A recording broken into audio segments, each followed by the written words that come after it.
Assalamualaikum warahmatullahi wabarakatuh. Saya Elva Elviana dari kelas 2B Ilmu Administrasi Negara. Kali ini saya akan membahas materi mengenai fungsi dan wewenang lembaga legislatif. Yang pertama ada MPR. MPR merupakan lembaga legislatif yang terdiri dari anggota DPD dan DPR. MPR bukan lagi merupakan lembaga tertinggi negara, melainkan lembaga negara yang sederajat dengan lembaga negara lainnya. Ini setelah adanya amandemen Undang-Undang Dasar 1945. Masa jabatan anggota MPR selama 5 tahun untuk anggota terpilih dari anggota DPR dan DPD yang terpilih pada proses pemilu. Tugas dan wewenang MPR mengubah dan menetapkan Undang-Undang Dasar, melantik presiden dan wakil presiden berdasarkan hasil pemilu.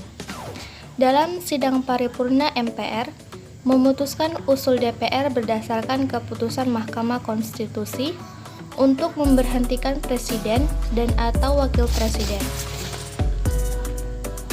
Presiden dan atau wakil presiden diberi kesempatan untuk menyampaikan penjelasan di dalam sidang paripurna MPR.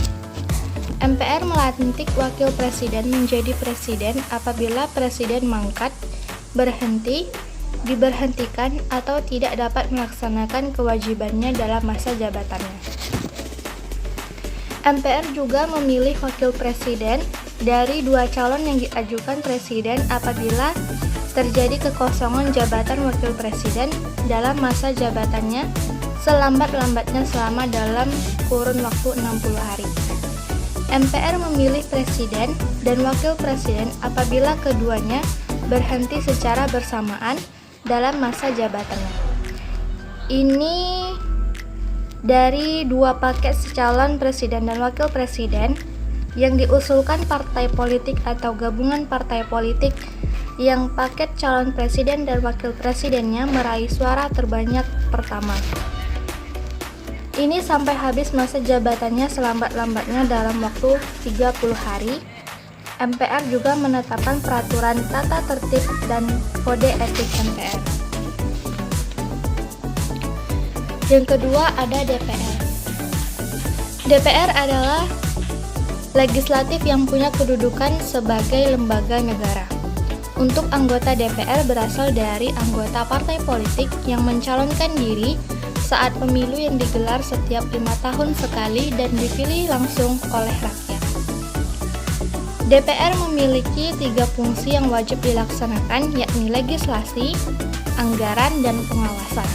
Ketiga fungsi itu dijalankan dalam kerangka representasi rakyat.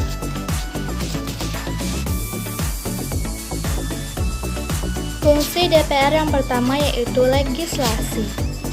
Memiliki fungsi untuk menyusun program legislasi nasional atau prolegnas, menyusun dan membahas rancangan undang-undang atau RUU, menerima rancangan undang-undang yang diajukan oleh DPD.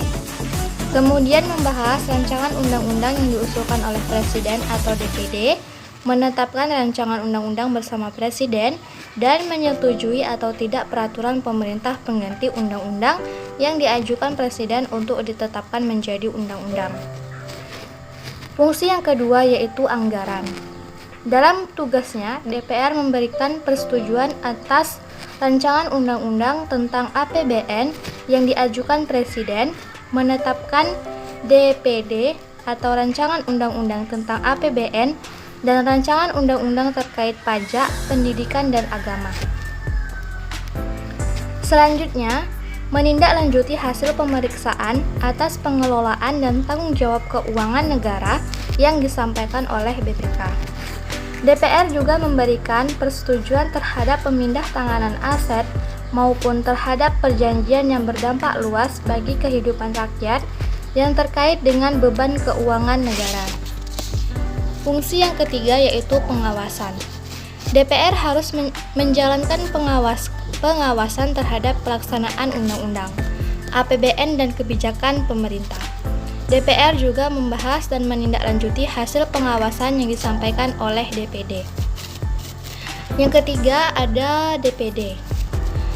Salah satu lembaga legislatif yang anggotanya perwakilan dari setiap provinsi yang dipilih lewat pemilu. Untuk masa jabatannya sama dengan DPR dan MPR, yaitu selama 5 tahun. Tugas dan wewenang DPD jika mengacu pada ketentuan pasal 22D Undang-Undang Dasar 1945, mengajukan rancangan undang-undang kepada DPR yang berkaitan dengan otonomi daerah. Lalu hubungan pusat dengan daerah, pembentukan dan pemekaran, serta penggabungan daerah, pengelolaan sumber daya alam dan sumber daya ekonomi lainnya.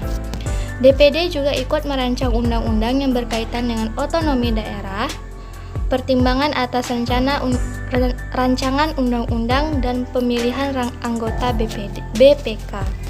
DPD juga menjadi pengawasan atas pelaksanaan undang-undang.